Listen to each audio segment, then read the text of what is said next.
বিশ্বাসের একটি অটুট বন্ধন রয়েছে যা দুই দেশের জনগণকে আলাদা করার কোনো উপায় নেই। সাংবাদিকদের সঙ্গে কথোপকথনকালে এবং পাকিস্তানিদের কাছে ইরানের ইসলামী বিপ্লবের সর্বোচ্চ নেতার বার্তা পৌঁছে দেওয়ার সময় তিনি একথা বলেন। খবর ইরানের রাষ্ট্রীয় সংবাদ সংস্থা IRN এর সহযোগিতার কথা উল্লেখ করে প্রেসিডেন্ট বলেন, দুই দেশের মধ্যে অনেক রাজনৈতিক, অর্থনৈতিক, সাংস্কৃতিক, বৈজ্ঞানিক ও প্রযুক্তিগত সক্ষমতা রয়েছে যা সম্পর্ককে নতুন মাত্রায় এগিয়ে নিতে সাহায্য করতে পারে। রাইসি বলেন, আমরা এ সফরের পরে দুই দেশের মধ্যে সম্পর্কের বৃদ্ধি এবং উন্নয়ন আশা করছি।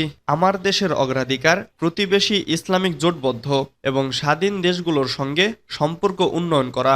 ইরান ও পাকিস্তানকে আলাদা করার উপায় নেই, বলেছেন রাইসি।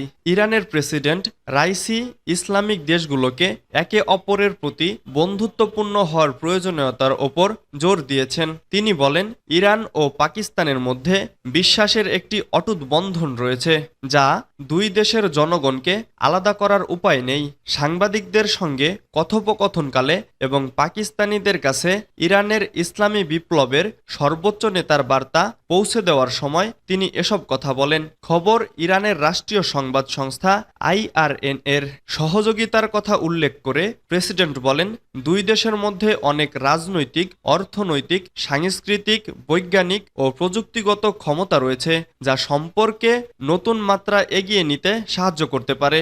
রাইসি বলেন, আমরা এ সফরের পরে দুই দেশের মধ্যে সম্পর্কের বৃদ্ধি এবং উন্নয়ন আশা করছি। আমার দেশের অগ্রাধিকার প্রতিবেশী ইসলামিক জোটবদ্ধ এবং স্বাধীন দেশগুলোর সঙ্গে সম্পর্ক উন্নয়ন করা।